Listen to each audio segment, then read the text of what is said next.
Bob Fryer here in the AAPEX studios. Again, want to thank our sponsors, Repairify and Great Water 360 Auto Care.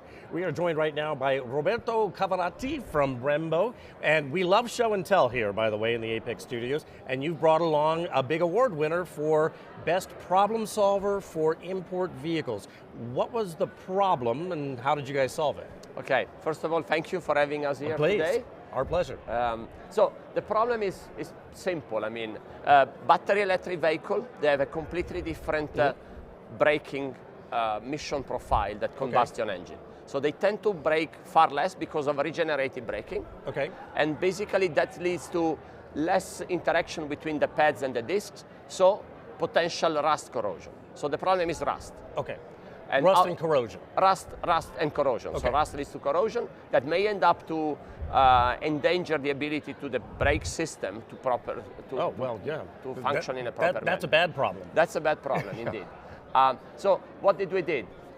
We develop, we are the largest producer of rotors in the world for the OEMs, and we do develop a lot of formulation for the pads. Okay. So we have been developing a special coating for the discs and a special compound for the pads. So by the interaction of the two, that's why we call it EV kit.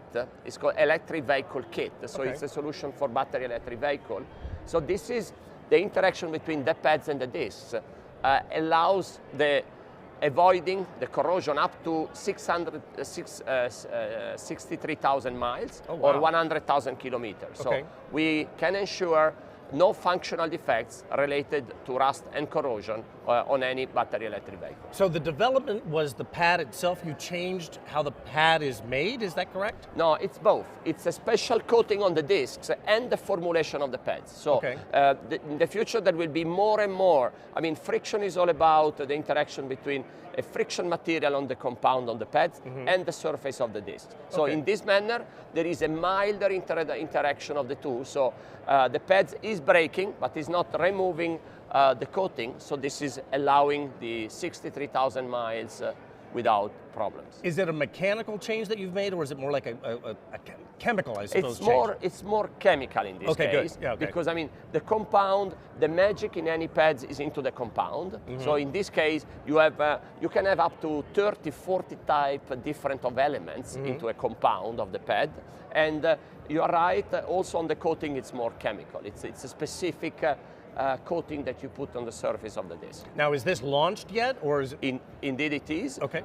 We have more than 40 vehicles, 40 battery electric vehicle cars, European makes, American makes, Chinese one, and we are expanding the range. We are going to have a second range and an expansion of the range, and in addition, full hybrid vehicle. They brakes in the same manner, so we are adding also a range of full hybrid vehicles. Now, you won the award for Best Problem Solver for Import Vehicles, but you did mention American made, because we here in the States would love that as well. Oh yeah, I mean, you name it. You have some very important American car maker. Yeah. One is very, very famous. We don't need to mention it. Everybody knows it. Sure. That is fully electrical and is completely changed. But then you have your the big three, or there are plenty of people that are producing battery electric vehicles. Well, Roberto, thank you so much, and congratulations on the big award. It's a pleasure. Thank you very much. Thank you. Thank you. And again, when you're out at AAPEX 23, make sure you take those photos and post them to any social media site you happen to be on, Twitter, Instagram, Facebook, LinkedIn, whatever it is, and use the hashtag AAPEX 23. I'm Bob Fryer in the AAPEX studio. We'll see you soon.